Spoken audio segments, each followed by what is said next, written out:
Por favor, busque Lucas capítulo 7. Lucas capítulo 7, iniciando el versículo 1. Hoy el tema, la fe que sorprendió a Jesús. Increíble. Lucas capítulo 7 y el versículo 9. Usted sabe, vea el 9.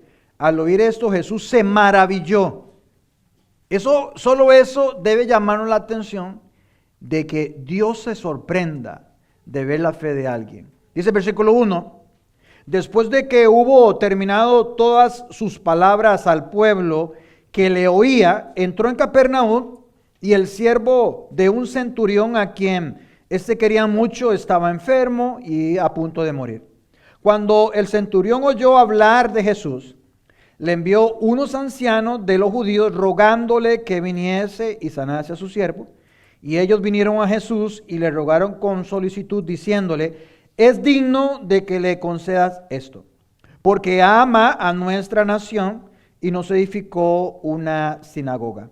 Y Jesús fue con ellos, pero cuando ya no estaban lejos de la casa, el centurión envió a él unos amigos diciéndole: Señor, no te molestes, pues no soy digno de que entres bajo mi techo, por lo que ni aún me tuve por digno de venir a ti, pero di la palabra y mi siervo será sano.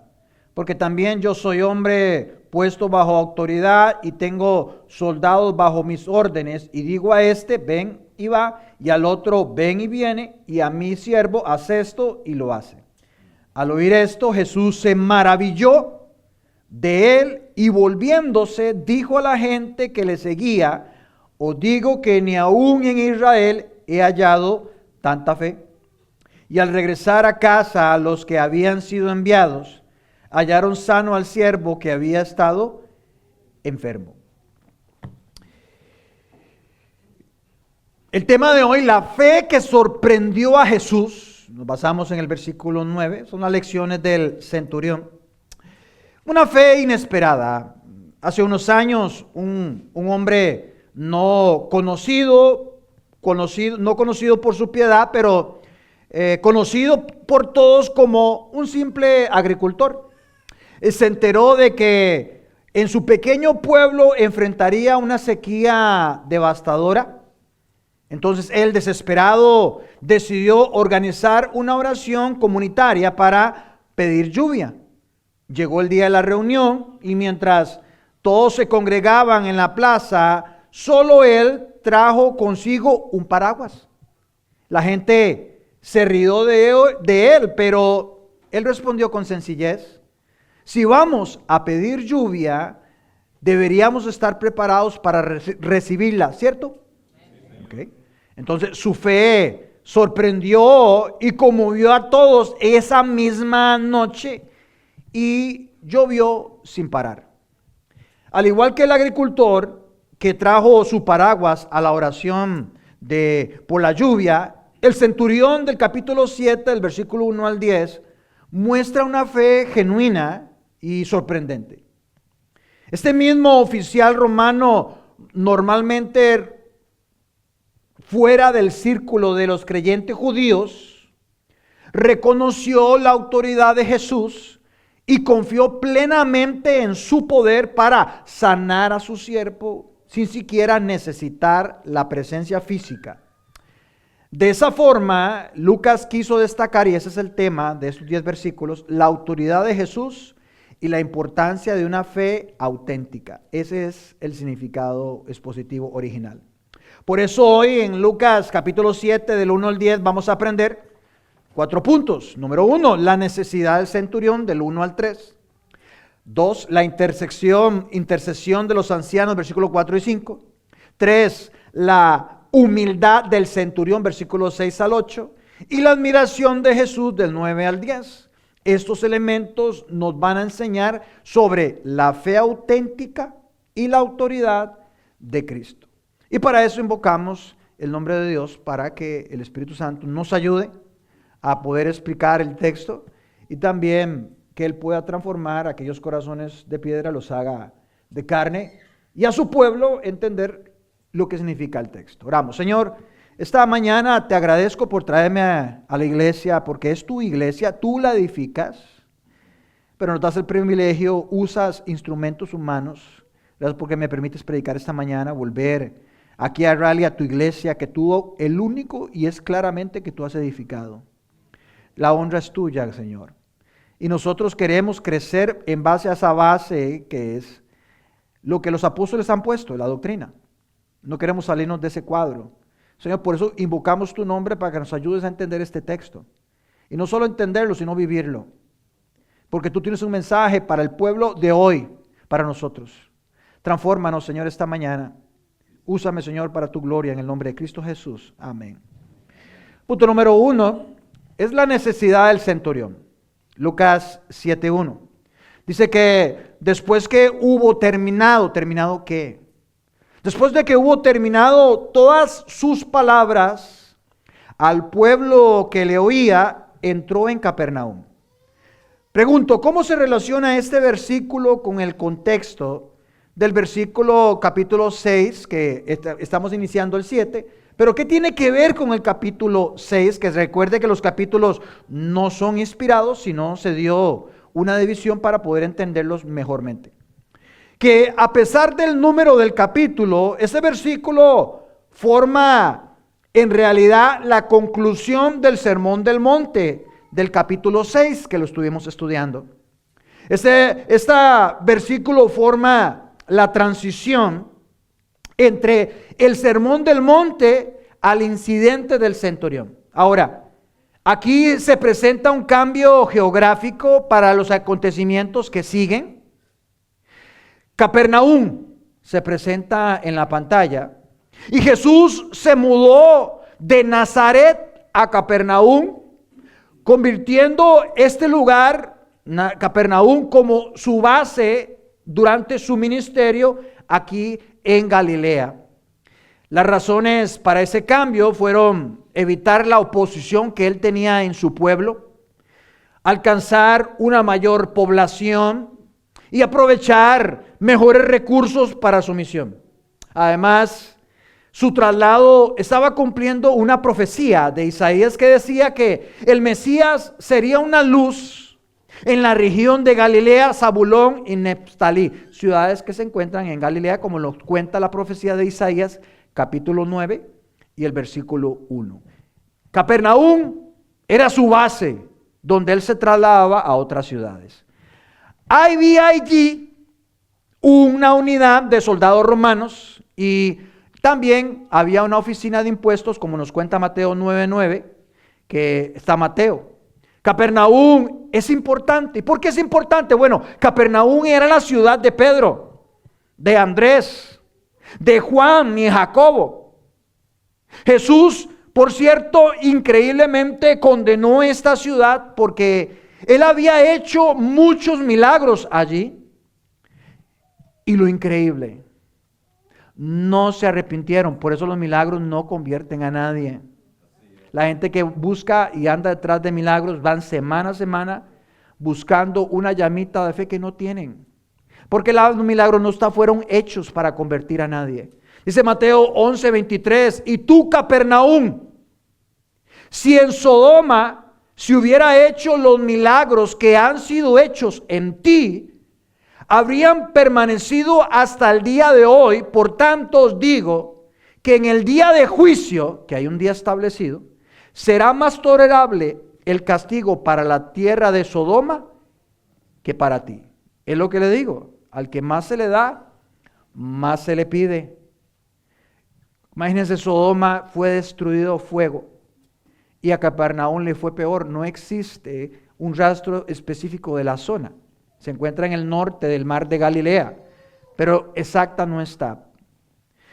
Después de escuchar el Sermón del Monte, donde el tema central, ¿cuál es el tema del Sermón del Monte? Mateo 5, 6, 7. Lucas lo resume en el capítulo 6 de Lucas. ¿Cuál es?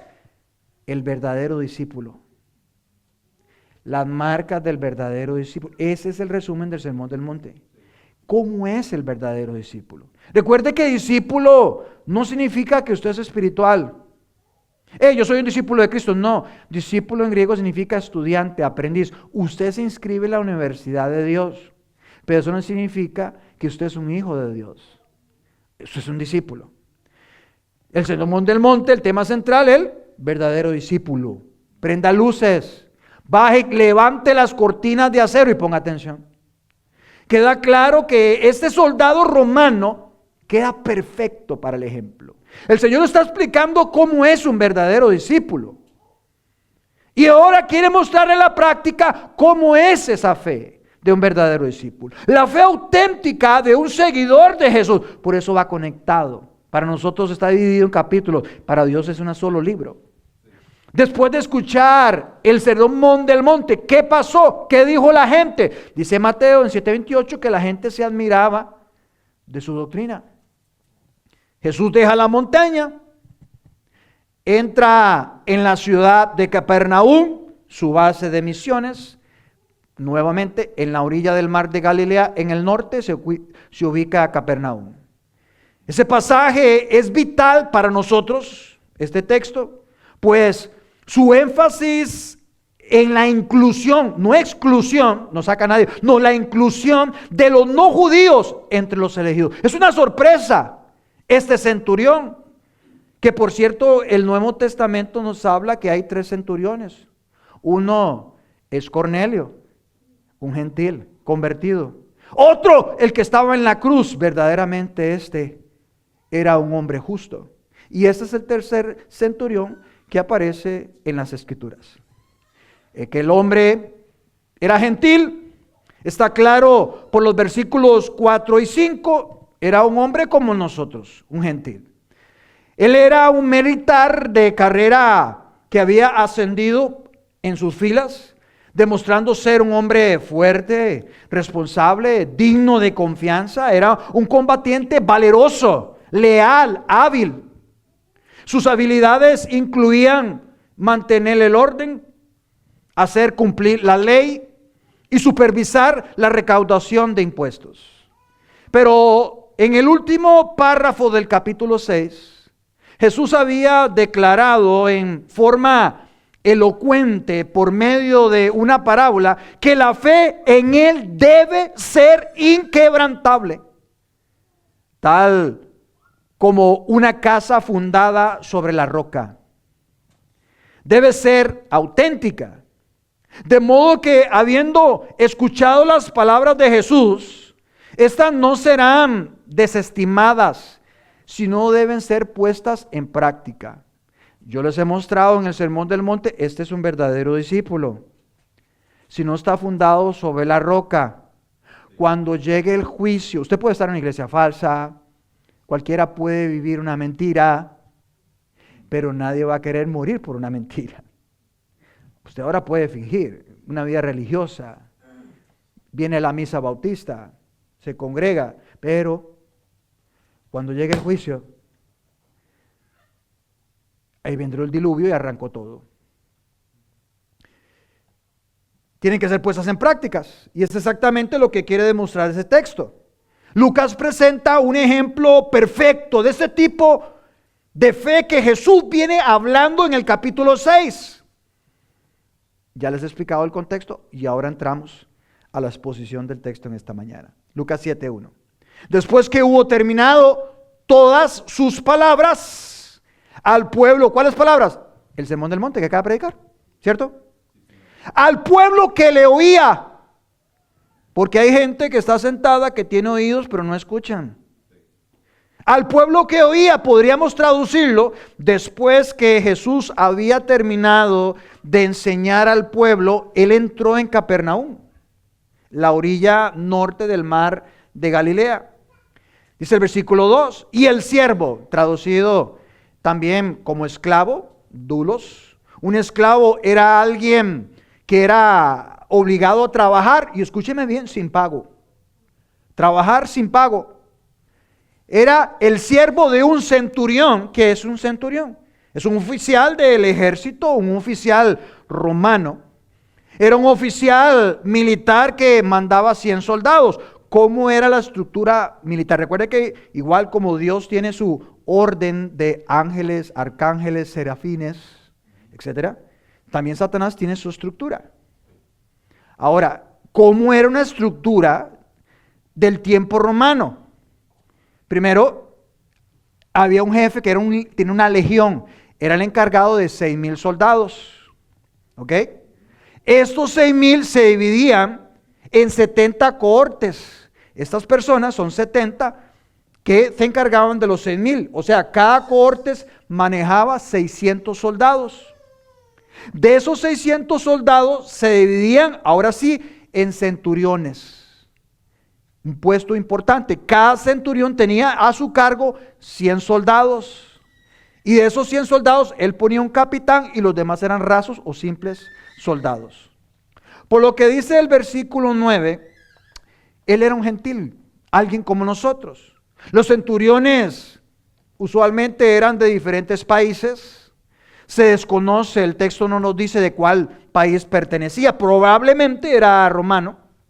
Y dice el texto en el versículo 2 que a quien éste quería mucho, también traducido, era altamente valorado. El centurión le tenía una gran estima. Dice que el siervo estaba enfermo. Del relato de Mateo 8:6 se desprende que una información vital de quien que estaba paralítico y sufría mucho. No lo cuenta Lucas, pero Mateo 8:6 nos dice que el siervo que yo amaba tanto estaba paralítico y sufría mucho. Estaba tan enfermo que dice al final del versículo que estaba a punto de morir. La compasión del centurión lo llevó a buscar desesperadamente la ayuda del Señor. Continuamos la narración, versículo 3. Cuando el centurión oyó hablar de Jesús, le envió unos ancianos de los judíos. Los ancianos literalmente son hombres mayores. Eran hombres maduros que habían sido nombrados para el liderazgo de la sinagoga. Estos ancianos que envió el centurión eran líderes de la comunidad. Son las personas que son los responsables de la sinagoga. La sinagoga es, como decir, la iglesia en el tiempo judío, que se reunían mínimo 7 personas, hombres, para poder formar una sinagoga. Por cierto, los judíos que conocen la escritura, quién debe ser el líder de un lugar, nunca ponen sacerdotisas, no ponen pastoras. Somos nosotros los gentiles que sacamos de la manga inventando que hay pastoras. Cuando la Biblia es muy clara en decir, 1 Timoteo, 2 Timoteo y Tito, que son hombres de una sola mujer.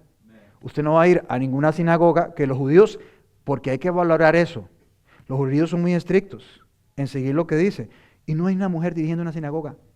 Y dice que rogándole, palabra fuerte utilizó este hombre, que viniesen y sanasen, que salvara a su siervo, un doulos en griego, un esclavo. Por cierto, el escritor romano Varro, él enfatizaba que la única diferencia entre un esclavo, un animal y un carro era que el esclavo hablaba. Era común violar los esclavos, en particular a los niños varones pequeños, ya que la pedofilia era muy acostumbrada, muy extendida en el tiempo romano. Era muy difícil ser un esclavo. Debido al afecto y el cariño por su siervo, el centurión estaba profundamente preocupado por él. Y me pregunto, como aparece en el texto, ¿qué había oído el centurión sobre Jesús? ¿Qué es lo que había oído? Había oído que Jesús se mudó de Nazaret a Capernaum, que hizo su base. Dice Mateo 4:13 que, y dejando a Nazaret, vino y habitó en Capernaum, ciudad marítima, que es en el norte del mar de Galilea. Jesús nace en Nazaret, como es profetizado, pero su base al crecer, él se muda y decide estar en ese lugar donde él puede extenderse. Es un lugar más abierto, más público, más comercial, para hacer su base en el ministerio. El centurión sabía que Jesús curaba a los enfermos, que él hacía todo tipo de milagros, pero con el avance de la historia se hace claro que él poseía el conocimiento necesario sobre Jesús para poder entender su verdadera identidad. Por eso el punto número 1, la necesidad del centurión. Eso es importante, la necesidad. Porque recuerdo una vez evangelizando en un pueblo, aquí cerca, llegué y toco a la puerta, me sale una señora y me dice, le vengo a invitar a la iglesia. Y me dice la señora, ¿qué me ofrece usted? ¿Qué ofrecen ahí? La gente piensa que la iglesia es un lugar donde me van a dar una ayuda social. La iglesia, no hay semana que llaman aquí para pedir pago de la renta o deudas. La gente tiene un concepto erróneo de lo que es la iglesia. La iglesia es donde se reúne el pueblo de Dios, no el domingo para recibir, sino para dar. Damos adoración con los cantos, con nuestras ofrendas. Damos adoración de que le venimos a servir y que le necesitamos y que nos humillamos. Esa es la iglesia. No puedes encontrar ayuda de Dios si primero no reconoces que tú tienes una necesidad. Esta señora decía, ¿para qué ocupo la iglesia? Si no ocupo, no tengo ninguna necesidad. Me contestó una vez otra. El concepto de ella es, hasta que esté enferma, llamaré al bombero Jesús y me venga a apagar el incendio. El centurión muestra una necesidad. El centurión no vino a Jesús no como el último recurso, ni el amuleto mágico, sino porque creía que Jesús, Dios lo había enviado. El centurión reconoció a los judíos como el pueblo elegido de Dios y los amó. Palabra clave, no la olvide, los amó. ¿Por qué los amó, pastor? ¿Por qué lo dice? Guárdela ahí, se la voy a explicar, es muy importante. Él reconoció que los judíos tenían un mensaje de Dios para la humanidad. Estaba convencido de no merecer presentarse ante Jesús. Personalmente, el centurión busca, punto número 2, la intercesión de los ancianos.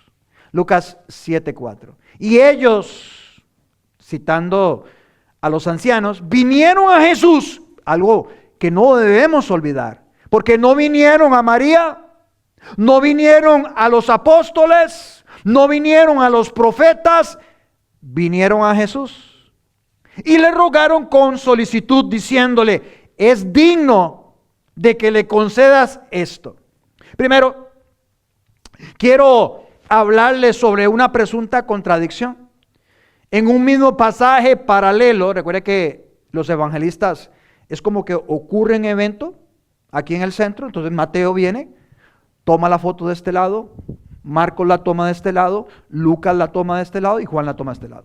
Algunos tienen cierta información, a veces compleja, punta, da la misma señal, a veces diferente por algunas cosas. Y aquí hay una aparente contradicción porque Lucas cuenta en la historia que estamos leyendo en Lucas 7, pero Mateo 8 le agrega otras cosas que parecen ser diferentes. No aparecen los ancianos rogándole a Jesús, sino que es el mismo centurión que aparece en escena. El relato paralelo que dice eso es Mateo 8:5, entrando Jesús en Capernaum, vino a él, no los ancianos, sino un centurión rogándole. ¿Qué pasa ahí? Bueno, la respuesta es sencilla. Aquí encontramos que el centurión utilizó intermediarios para hacer la petición. Lo que el centurión hace por medio de los agentes, lo hace realmente él. Si es el hombre de Dios, estás hablando en nombre de Dios. Cuando toma la iglesia una decisión de disciplina, no lo está haciendo la iglesia, lo está haciendo Dios usando la iglesia. Madres, ustedes tienen hijos. Ustedes no, fue Dios quien dio la vida. Ustedes son el medio para eso. Pero es Dios quien lo está haciendo. Permítame ilustrárselo de otra forma. Pensemos en algo así. Me imagina que John, un residente de Raleigh, está muy enfermo. Él necesita una operación urgente. Y un renombrado cirujano en un hospital de Nueva York, John se siente demasiado débil, se siente vulnerable para hacer una solicitud personalmente. Entonces él le pide a sus amigos y familiares que hablen con el cirujano en su nombre. Aunque John no estaba allí en persona, su urgencia y necesidad se transmiten de manera efectiva a través de los seres queridos. Puesto que el centurión era gentil, él hace esa petición a través de los judíos con los que tenía una previa relación. Mateo quiere destacar la fe del centurión, por eso lo marca. Quiere destacar la fe del centurión. Mientras que Lucas, él añade el detalle de los ancianos porque quiere enseñar sobre la intercesión en su nombre. Aclarado eso, continuamos y leemos nuevamente en Lucas 7:4. Y ellos, que hay un primer grupo, lo habla en plural, vinieron a Jesús y le rogaron, le imploraron, le suplicaron. Vinieron a hacerle una apelación. Y la palabra rogaron está en imperfecto. Esto quiere decir que empezaron a hacerlo y no se rindieron, siguieron haciéndolo dice Lucas, con solicitud, que significa encarecidamente, diciéndole, es digno, él merece de que le concedas esto. Los judíos no estaban diciendo es que él merece tu ayuda, es digno de tu ayuda, merece el favor tuyo. Y uno se pregunta, ¿en qué sentido era digno el centurión? Porque comparado con otros a quienes Jesús ayudó, este hombre era digno de la consideración de Jesús. Era digno a causa de su reputación, ojo, su reputación pública. Hacía buenas obras, tenía buena reputación. Y la razón para decir que era digno se da la explicación por parte de Lucas al usar el porqué del versículo 5. ¿Por qué era digno? Bueno, porque ama. ¿Vieron la palabra clave que les dije hace unos minutos? Ama la fe verdadera. Pasa de las palabras a los hechos. Aquí hay algo de verdad, nos llama la atención. Ve al judío, porque ama a nuestra nación. ¿Quién es la nación? Los pueblos, los judíos. Aquí nación, que es un sustantivo, no se refiere a todo el país de Israel. No habla de la política de Israel o la raza judía, sino que el centurión, lo que él admiraba y respetaba era el culto puro de los judíos, y él sentía afecto por las personas que practicaban el judaísmo, porque no todos los judíos practican el judaísmo. Si hay un país donde se celebra más el homosexualismo, el lesbianismo, es en Jerusalén, la capital. El país más grande del mundo ocurre en ese lugar. Pregunto, ¿qué le rogaron los ancianos que hiciera? Dice que le rogaron. Usted sabe que la palabra rogar es fuerte. Los ancianos hicieron algo más que presentar la petición del centurión. Pasaron a suplicar que Jesús le concediera lo que el centurión pedía. El hecho de que siguiera suplicando a Jesús nos indica que Jesús, no es que Jesús no estaba dispuesto a hacerlo, no. Ellos, por decisión propia, estaban ansiosos por insistir. Tal vez pensaban que Jesús, por ser judío, no iba a aceptar la petición de un gentil. Y ponga atención a estas dos frases del versículo 5. Él ama a nuestra nación. Les dije ahora, yo amo a Dios, pero no hay frutos. Él dice, Él ama. ¿Por qué? Porque edificó una sinagoga. La fe sin obras es muerta. Por eso le dije que era una palabra clave, central, un verbo principal. Ama a nuestra nación. Lo hemos visto. Sus frutos demuestran que hay algo en este hombre. Él nos edificó una sinagoga, dice el versículo 5, que es una iglesia judía de la época. Podremos decir que el centurión era bueno, que era salvo, que era temeroso de Dios porque hizo una sinagoga, demostró, pasó de palabras a los hechos. Bueno, la función principal de la sinagoga, ¿qué es? Es enseñar el mensaje de Dios. Y el hecho de que el centurión edificara una de ellas refleja su amor por la verdad. Igual que Cornelio, el otro centurión, el tercero que muestra la Biblia, Hechos 10 del 1 al 2. Él era un verdadero hombre, un temeroso de Dios. Y de alguna manera, a pesar de la condición generalmente apóstata del judaísmo de la época, como nos cuenta Pablo en Romanos 2:24, que el nombre de Dios es blasfemado entre los gentiles por causa de vosotros. ¿Quiénes son los vosotros? Eran judíos que se jactaban de la ley, de la exposición, palabra por palabra.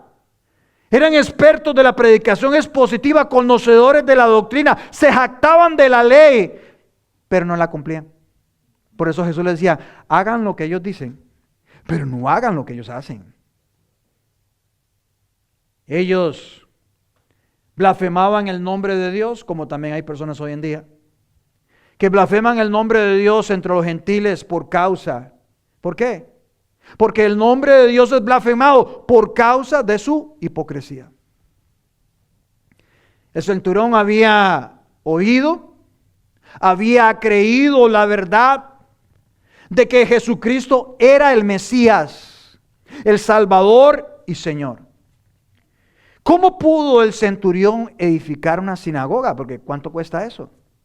De acuerdo al comentarista inglés Baker, un soldado ganaba en esa época, un soldado raso, 75 denarios. Pero un centurión, con una posición mayor, ¿recuerdan? El centurión, habían hombres encargados, ganaban de 3.750 a 7.500 denarios.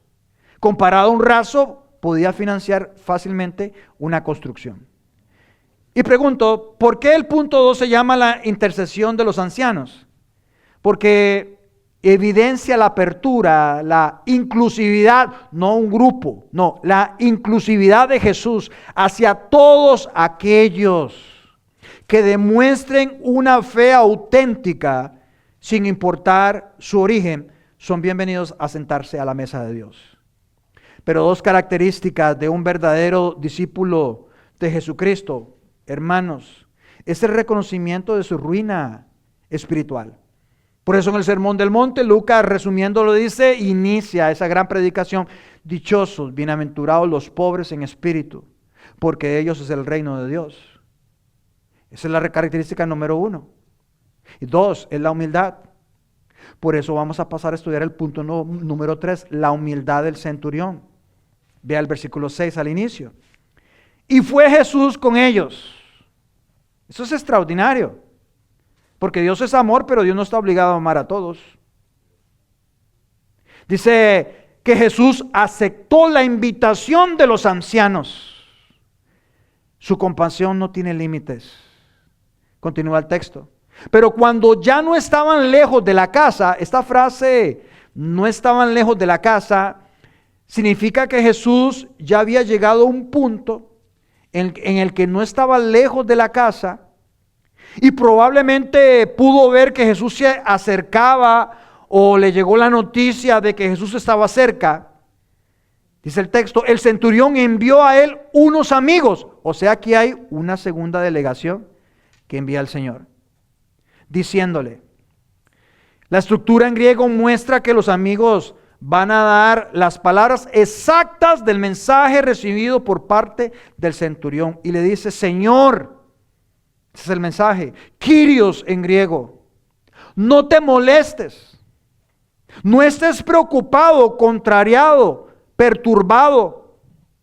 Él entendió que su pecado era una afrenta a la santidad de Jesús, pero aún no acababa de entender la provisión de la gracia y la misericordia divinas.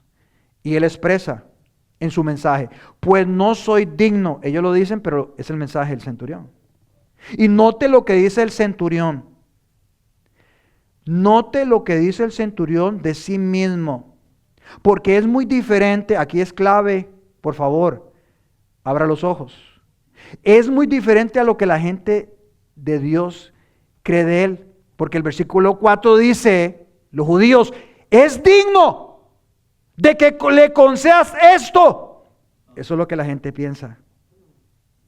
Pero Él mismo, que conoce su corazón, sus pensamientos, sus reales intenciones, no te molestes, pues no soy digno de que entres bajo mi techo. La clave del versículo es la declaración del centurión de que no es digno. No es digno de que entres en mi casa. Su sentimiento de indignidad me recuerda el testimonio de Pedro. En Lucas 5:8, cuando viendo esto, Simón Pedro dice que cayó de rodillas ante Jesús, diciendo, apártate de mí, Señor, porque soy un hombre pecador. Debe quedar claro que esta acción no la hace el centurión porque era para evitar que un judío entrara a su casa de un gentil porque la hacía impura. No, eso no es, como enseña Hechos 10:28. Porque el punto no era la casa, sino la persona. El centurión, Lucas lo aclara seguidamente en el versículo 7. Por lo que ni aún me tuve por digno de venir a ti. No es la casa lo que estoy hablando de este templo. Pero di la palabra y mi siervo, doulos, que es siervo en griego.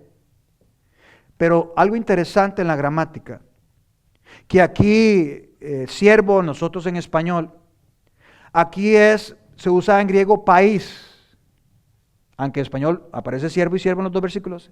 Aquí no es doulos, sino país, que usualmente se usa para esclavos, sin embargo, literalmente significa niño o hijo. Esto habla del amor por su siervo y que también podía indicar que era un muchacho. Y dice el texto que será sano. El centurión simplemente tiene una opinión elevada de Jesús, lo que él demuestra. El centurión reconoce que él no es digno de una visita tan personal. Lo único que sabía era que no era digno de que el Señor entrara bajo su techo. Él era un confesante, pecador. Él era un infeliz a pesar de todas sus posesiones. Pero él sabía que el Señor no desprezaría su corazón contrito y humillado, como decía David en el Salmo 51:17. Entonces se dirige a Jesús con un respetuoso Kyrios, Señor, dueño. Aquí hay una confesión. Una confesión de que Jesús es el Mesías. Él está dando un testimonio público por el respeto por Jesús. Y ahora el centurión se presenta como un maestro de escuela y usa una ilustración para revelar cómo entiende él quién es Jesús. Yo sé quién eres. Y vea lo que dice el versículo 8, cómo lo explica como un maestro. Porque también, como sabes, yo soy un hombre puesto, colocado bajo autoridad, bajo control, y tengo soldados bajo mis órdenes. Unos están arriba, como el de la legión, pero yo sé que también tengo otros abajo, es lo que le está diciendo. Yo soy un hombre puesto y colocado bajo autoridad y tengo soldados bajo mis órdenes, y digo a este, ve y va, y al otro, ven y viene, y a mi siervo, haz esto, y lo hace. Yo doy órdenes, pero también recibo órdenes. Entonces, ¿qué importancia tiene el porqué al inicio de este versículo 8? Este porqué indica la razón por la que el centurión sabía que podía curar con solo pronunciar una orden. Si el centurión, como miembro del ejército del gobierno, es colocado, es obedecido también por las fuerzas espirituales que están sometidas a Jesús, obedecerán su su palabra. Del mismo modo que los soldados y el esclavo enfermo obedecen al centurión, entonces las fuerzas que afligen al esclavo del centurión van a obedecer a Jesús, porque usted está en autoridad. Siguiendo con la narrativa, vemos que Jesús escucha una petición y él responde con una mezcla de sorpresa y elogio. Véalo el versículo 9, porque nos muestra que Jesús se maravilla de la fe del centurión, Dios, creador, que un día tenía que orarle a Dios por paciencia, diciendo: ¿hasta cuándo estaré con vosotros? Jesús oraba al no verlos crecer, cayendo en los mismos pleitos, los mismos enredos, no creciendo. Él oraba a Dios: dame paciencia para aguantarlos, para no salir corriendo. ¿Hasta cuándo estaré con vosotros? Y aquí él se admira. Solo 2 veces. Dice el versículo 9, que al oír esto, estamos hablando de la admiración de Jesús, punto 4, que al oír esto, Jesús se maravilló de él y volviéndose dijo a la gente que le seguía, porque unos se quedan a medio camino, muchos entran a la iglesia y quedan muertos en el desierto, pero los que le seguían, os digo, que ni aún en Israel he hallado tanta fe. La reacción de Jesús es emotiva, él está retratando en términos muy humanos. Él se maravilla de la calidad de la respuesta de un gentil. Es uno de los 2 únicos textos en la Escritura que dice que Jesús está asombrado. Uno es en Marcos 6:6, que dice: y estaba asombrado de la incredulidad de ellos. Porque Jesús dijo: estoy asombrado porque Él está en Nazaret, su pueblo. Él ha crecido ahí entre ellos. Él hace milagros en Nazaret. Escuchan al mejor predicador que ha estado sobre la faz de la tierra y no creen.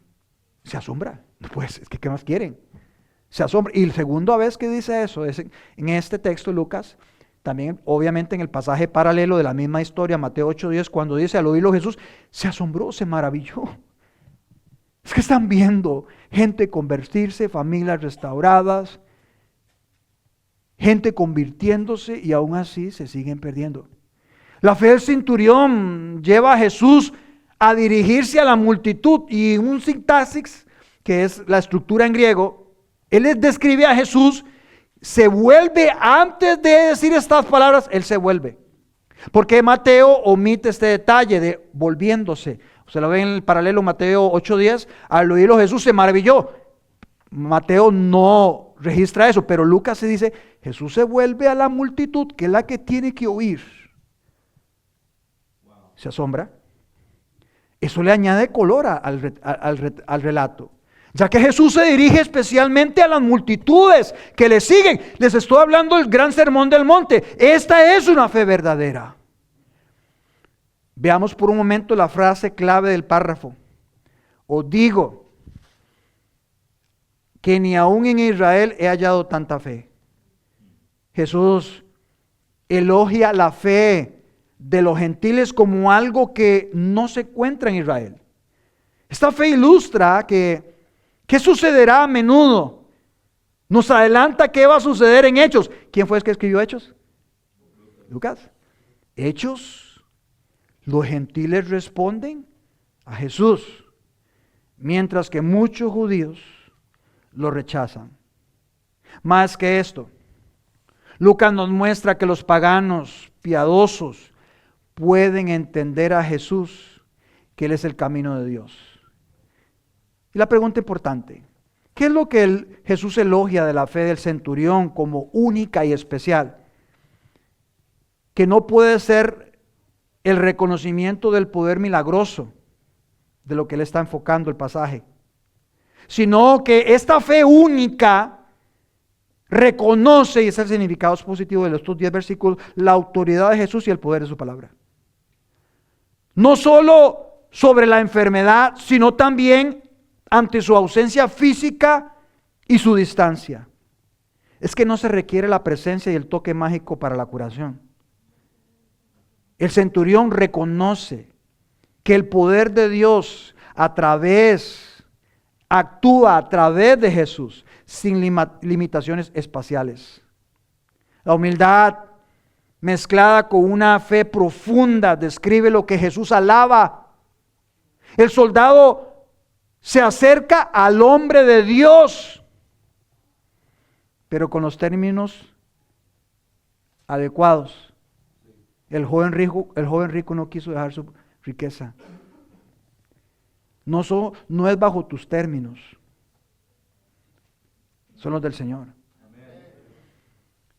Y Jesús aquí hace una llamada indirecta a nosotros, a confiar en Él de una manera similar.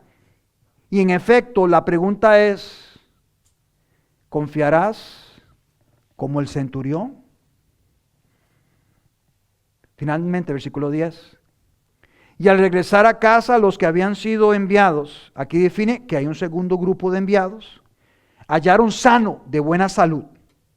En las cartas pastorales, por cierto, este verbo se usa 8 veces, sano, porque no en todo lugar hay doctrina sana. Y dice al final, y al siervo que había estado enfermo. Hermanos, interesante. Se informa de la curación del esclavo, pero sin ninguna indicación de la orden de Jesús de ser curado. ¿Por qué? ¿Por qué no se informó de la curación del esclavo sin ninguna indicación en el texto de la orden de Jesús de ser curado? ¿Por qué no lo puso Lucas? ¿Saben por qué? Porque la atención, contrario a lo que piensan los pentecostales carismáticos proféticos, la atención se centra en la fe del centurión, no en la curación. Por supuesto, la curación demuestra la autoridad de Jesús. Lucas 7, el 1 al 10. La curación de este hombre es un anuncio de la expansión del ministerio de Jesús a las naciones. El centurión se siente indigno de recibir la ayuda de Jesús. Tú no puedes venir a Él diciendo, yo no soy tan malo. No, tú no eres digno. Y cuando tú actúas así, Él te va a recibir. Te pregunto, esa es la pregunta final. ¿Confiarás como el centurión? ¿Confiarás como el centurión?